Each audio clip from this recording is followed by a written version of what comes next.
प्रशासन को बुद्धि सुनी जाए। नमस्कार, मैं हूं अंशिता। चोरी पे चोरी, ऊपर से सीना जोरी।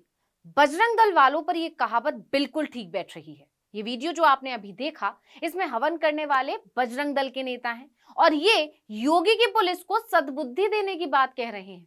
पता है क्यों? क्योंकि इनके एक कार्यकर्ता को योगी की पुलिस ने गौ तस्करी करने के जुर्म में पकड़ लिया है।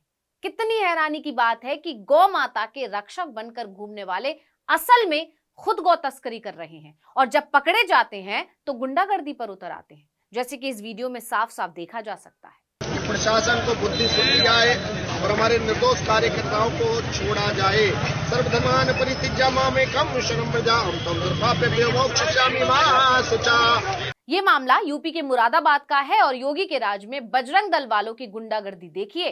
प्रशासन के खिलाफ ही सड़क पर उतर आए हैं, उसे सद्बुद्धि देने की बात कर रहे हैं और ताज्जुब की बात यह है कि योगी की पुलिस इनके खिलाफ कोई एक्शन नहीं ले रही, जबकि इसके उलट गौ तस्करी करने वाला अगर किसी विशेष समुदाय का होता और उसके समर्थक ऐसे प्रशासन का विरोध कर रहे होते तो अब तक तो पुलिस ने लाठी डंडे बरसा दिए होते।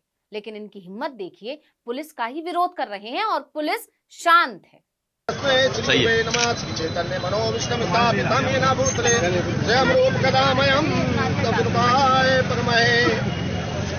हम पूर्णाहुति करने जा रहे हैं। इस पूर्णाहुति का हमारा उद्देश्य है। आपको याद होगा, मुरादाबाद पुलिस ने गौकशी की 2 घटनाओं को लेकर सनसनीखेज खुलासा किया था। हमने पूरी घटना बताते हुए इस पर विस्तार से वीडियो भी बनाया था, आपने देखा भी होगा कि कैसे बजरंग दल का जिला प्रमुख सुमित उर्फ मोनू विश्नोई, जो खुद को गौरक्षक बताता था, वही गौकशी का मुख्य आरोपी निकला। मामले का खुलासा करने के बाद पुलिस ने बजरंग दल के नेता मोनू विश्नोई समेत 4 आरोपियों को जेल भेजा था। इसके बाद से ही बजरंग दल और बीएचपी यानी कि विश्व हिंदू परिषद ने मोनू विश्नोई की गिरफ्तारी के खिलाफ मोर्चा खोल दिया। बजरंग दल के नेता गौ तस्कर को पकड़ने के लिए मुरादाबाद पुलिस की सराहना करने के बजाय पुलिस पर सरकार की छवि धूमिल करने का ही आरोप लगा रहे हैं। बीएचपी और बजरंग दल के कार्यकर्ता पुलिस के खिलाफ धरना प्रदर्शन कर रहे हैं और मोनू विश्नोई की रिहाई की मांग कर रहे हैं, जबकि पुलिस के पास मोनू के खिलाफ पुख्ता सबूत है। यही कारण है कि कोर्ट ने भी उसकी जमानत खारिज कर दी थी, लेकिन बजरंग दल वाले अपनी मांग पर अड़े हुए हैं। नईम को इसमें इन्होंने 2000 रुपया दिया और उसको बोला राजीव चौधरी के द्वारा कि कहीं से जो गौवंश का जो सिर है उसको मतलब कुछ अवशेष लाके और थाना छजलेट में रखे, जिससे कि पुलिस पे कार्रवाई हो और पुलिस हमारे उसमें दबाव में आए। प्रशासन को बुद्धि सुनी जाए और हमारे निर्दोष कार्यकर्ताओं को छोड़ा जाए। मुरादाबाद मंडलायुक्त कार्यालय के सामने सैकड़ों की तादाद में हिंदू संगठन के कार्यकर्ताओं और पदाधिकारियों ने इकट्ठा होकर मुरादाबाद पुलिस प्रशासन की बुद्धि शुद्धि के लिए हवन किया। बीएचपी मेरठ प्रांत के सह मंत्री जितेंद्र चौधरी ने कहा, 28 फरवरी को मुरादाबाद पुलिस ने हमारे कार्यकर्ता मोनू विश्नोई को झूठे गौकशी के आरोप में जेल भेज दिया है। उन्होंने ये भी आरोप लगाया कि पुलिस गौकशी के आरोपियों को गिरफ्तार नहीं कर रही है। यहां तक कि इन संगठनों ने खुलेआम पुलिस को धमकी भी दी है। उन्होंने कहा, हम इस मामले में इलाहाबाद कोर्ट पहुंचे हैं, अगर मांग नहीं मानी जाती है तो ये आंदोलन अनिश्चित काल के लिए जारी रहेगा। हम एक बार ज्ञापन दे चुके हैं, दूसरी बार हवन कर चुके हैं और अगर पुलिस प्रशासन हमारी बात मानता है तो ठीक है, वरना अपनी बात रखने के लिए हम आंदोलन के 20 तरीके अपना सकते हैं। यानी हिम्मत देखिए इन गुंडों की, खुद गलत होने के बावजूद पुलिस पर हावी हो रहे हैं, उन्हें धमका रहे हैं। दरअसल मामला 16 जनवरी का है, जब थाना छजलेट इलाके के कांवड़ पथ पर गौवंश के अवशेष मिले थे। इसे लेकर काफी बवाल भी हुआ था। इसके कुछ दिन बाद फिर इसी तरह की घटना थाना छजलेट में हुई थी। 28 जनवरी को चेतरामपुर गांव में गौवंश पड़ा मिला। इसको लेकर बजरंग दल के कार्यकर्ताओं ने थाने का घेराव करके जमकर हंगामा काटा था।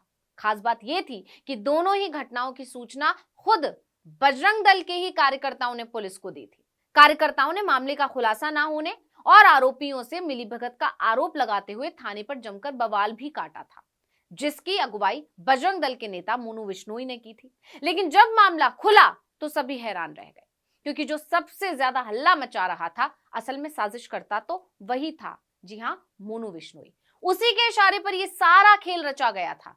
मकसद था एक अधिकारी और विशेष समुदाय के लोगों को फंसाना, उन्हें बदनाम करना। मतलब योगी के उत्तर प्रदेश से बजरंग दल के गुंडों की हिम्मत तो देखिए, खुद गौकशी करते हैं और फंसाते हैं मुस्लिम समुदाय के लोगों को।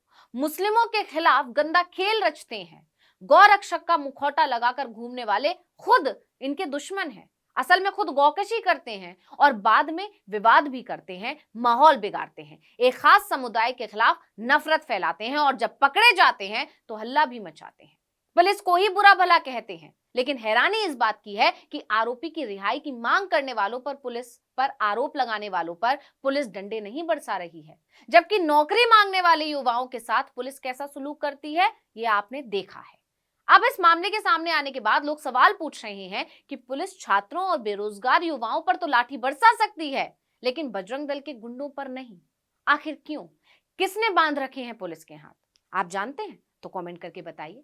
तो इस वीडियो में इतना ही। आपसे अनुरोध है, YouTube पर हमारे चैनल आर्टिकल 19 इंडिया को सब्सक्राइब कीजिए, WhatsApp पर फॉलो कीजिए। हमें बताइए आपको हमारे ये वीडियो कैसा लगा और आने वाले दिनों में हम और किन मुद्दों पर वीडियो बनाएं ये भी जरूर बताइए। ट्विटर हैंडल है article19_India, इसे भी फॉलो कर लीजिए। नमस्कार। 16 तारीख को थाना छजलेट में एक घटना हुई थी जिसमें जो कावड़ पथ है वहाँ पे एक गौ जो वंश है उसका सिर वहाँ पे बरामद हुआ था और इसी पे फिर वहाँ पे थाना छजलेट में एक अज्ञात में एक मुकदमा पंजीकृत हुआ और उसके बाद में 28 तारीख को फिर एक घटना हुई ग्राम चेतरामपुर में रात्रि में, और वहाँ पे एक गौवंश की हत्या कर दी गई थी और उसको बाद में फिर सूचना मिली और पुलिस ने जाके उसको फिर बरामद किया और फिर बाद में आगे की इसमें कार्रवाई हुई।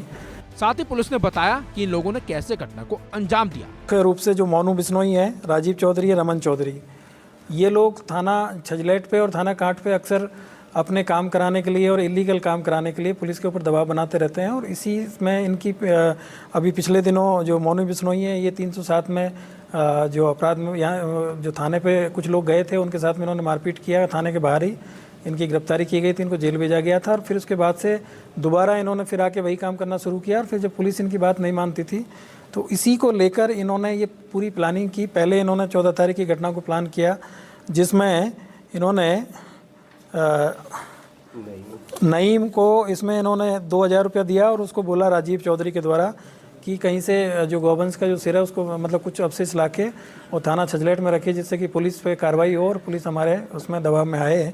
और उसके बाद में फिर इन्होंने दोबारा फिर यही काम किया और इसमें साहबुद्दीन और जमशेद को इनके द्वारा ये बताया गया कि तुम अपने पर जो भी आपके जो जिनसे तुम्हारी दुश्मनी चल रही है उनका नाम ले दीजिएगा और उनका फ़ोटो, उनका जो नाम, सारी चीज़ें इन्होंने निकाल के वहाँ पे पहले जो है एविडेंस क्रिएट किया गया और उसके बाद में वहाँ पे जो गाय है उसका गला काटा गया और गला काट के फिर इनके द्वारा सूचना दी गई और जो लोग जो इसमें जिन लोगों के द्वारा इस कार्य को करवाया गया वो लोग मौके पे पहुंचे और फिर उन्होंने वहाँ पे पुलिस को सूचना दिया।